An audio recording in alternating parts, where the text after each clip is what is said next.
Ravi de retrouver pour ce nouveau numéro du Dessous des cartes. On commence avec cette vue panoramique de Shanghai. Ses gratte-ciel impressionnants, ses 27 millions d'habitants, sa zone portuaire la plus importante de la planète. D'après le GIEC, Shanghai ferait partie des villes les plus vulnérables à la montée du niveau des océans, courant le risque d'être inondé, voire d'être submergé à certains endroits. De quoi fragiliser les ambitions de puissance de la Chine de Xi Jinping. Nous avons voulu nous intéresser à cette montée du niveau de la mer qui s'accélère, qui ne va épargner aucun continent dans les années à venir, avec des conséquences dramatiques bien sûr pour les êtres humains, les paysages, les économies d'un nombre important de régions du monde. Alors de Shanghai aux Hauts-de-France, de la Nouvelle-Orléans aux îles Tuvalu en passant par le Nigeria, nous allons sillonner les régions à risque du globe en regardant aussi les moyens déployés par les États pour tenter d'éviter le pire. Sortons nos cartes. Selon le groupe d'experts intergouvernemental sur l'évolution du climat, ou GIEC, le niveau moyen des mers et des océans a augmenté de 21 cm entre 1900 et 2020, avec un rythme qui ne cesse de s'accélérer. On mesure ce niveau des mers et des océans grâce aux marégraphes installés sur les côtes dès le 19e et depuis 1993 grâce aux données satellitaires. Ce qui permet à la NASA de confirmer cette accélération avec une augmentation moyenne globale de 9,4 cm entre 1993 et 2023. Cette montée du niveau des mers et océans est causée par un double phénomène. D'une part, la fonte des glaciers de montagne et des calottes glaciaires du fait de l'augmentation des températures. Leur eau douce dégelée ajoute de l'eau aux mers et océans. D'autre part, les mers et les océans se dilatent, toujours du fait de la hausse des températures. Comme tous les liquides, sous l'effet de la chaleur, les molécules d'eau se séparent et prennent plus de place. L'eau gagne en volume, ce qui entraîne une hausse de son niveau. Alors voyons maintenant comment ce phénomène est mondial, mais n'est pas uniforme.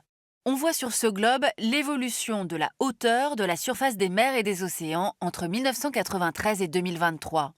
Elle est plus élevée ici en rouge au large du Japon, alors qu'elle est moins prononcée sur la côte ouest du continent nord-américain, tandis que la côte atlantique et le golfe du Mexique sont tout particulièrement touchés. C'est là que se situe la Nouvelle-Orléans, la ville américaine la plus concernée par le problème. On se souvient de l'ouragan Katrina en 2005 qui a inondé 80% de la ville et fait plus de 1800 morts. Depuis, 560 km de digues, de barrières et de murs ont été construits autour de la Nouvelle-Orléans et de sa périphérie. Ces aménagements ont fonctionné lors de l'ouragan Aïda en 2021, mais leur efficacité n'est pas garantie à long terme. En effet, la montée des mers et des océans, qui représente, rappelons-le, plus de 70% de la surface de la planète, va se poursuivre en fonction de la quantité de gaz à effet de serre que nous émettrons et du réchauffement climatique qui en découlera. C'est pourquoi le GIEC a évalué la future élévation du niveau de la mer selon 5 scénarios. Nous utiliserons ici le scénario dit intermédiaire, avec un réchauffement estimé à 2,7 degrés d'ici 2100, qui prévoit une hausse de 71,8 cm en 2100 par rapport à 1900.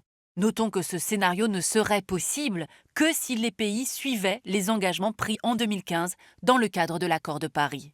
Là encore, on le voit, la hausse ne sera pas uniforme, particulièrement importante au nord des Philippines et toujours dans le golfe du Mexique.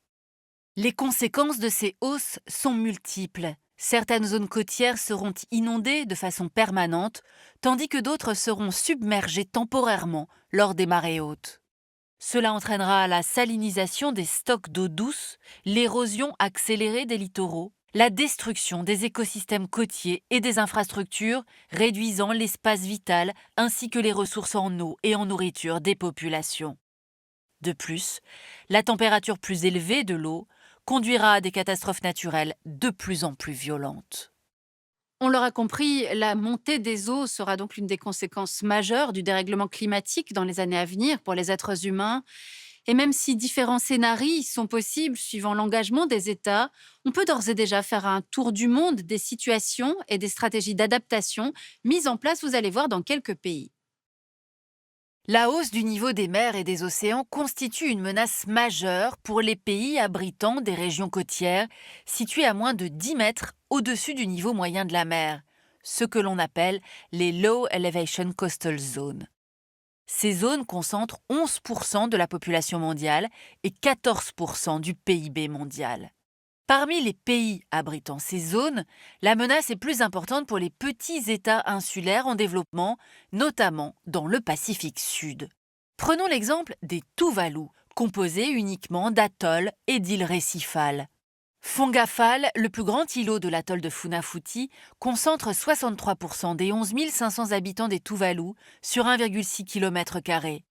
Aujourd'hui, 46% du bâti situé au centre de l'îlot est déjà sous le niveau de la mer. Ainsi, les Tuvalu pourraient devenir l'un des premiers pays au monde à disparaître à cause du changement climatique. Un projet est destiné à surélever et agrandir l'îlot de Fongafale.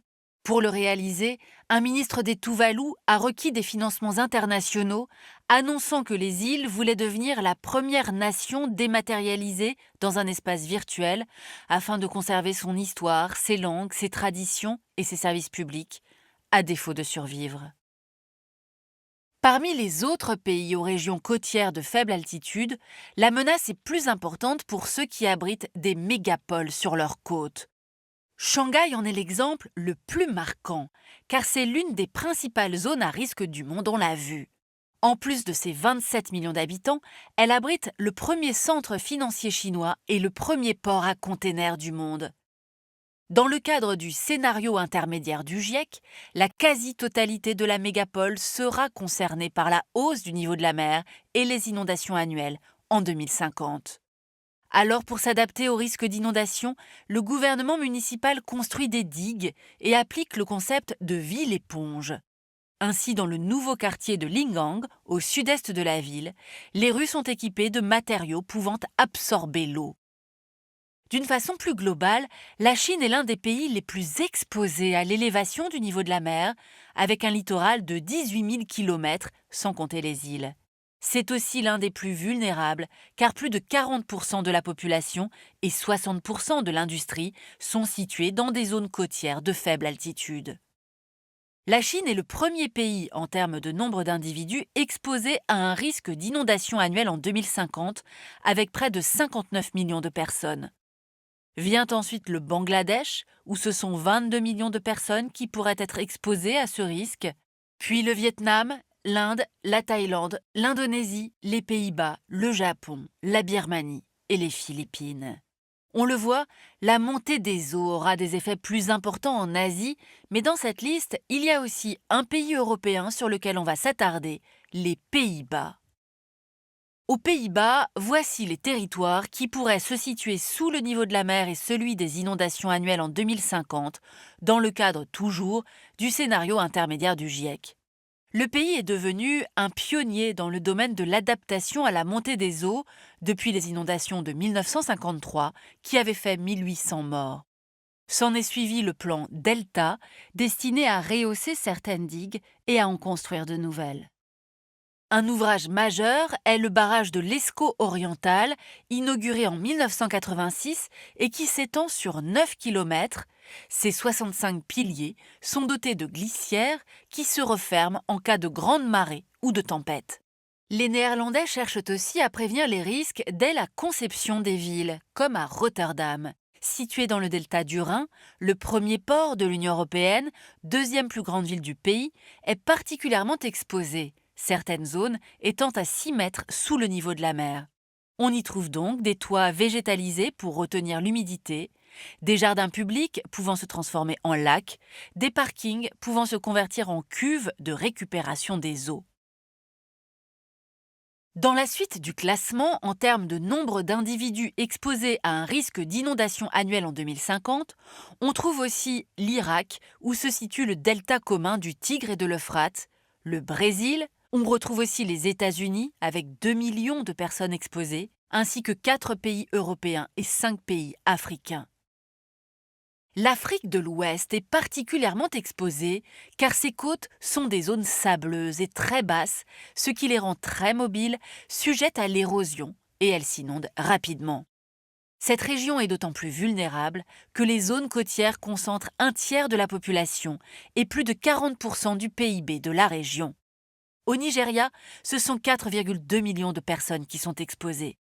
La hausse du niveau des océans pourrait également mettre en péril des sites naturels, comme le parc national du Diaoling en Mauritanie, situé dans le delta du fleuve Sénégal. Le site est déjà exposé aux inondations sur près de la moitié de sa superficie aujourd'hui. À l'avenir, c'est la totalité du site qui pourrait être exposée aux inondations et à l'érosion.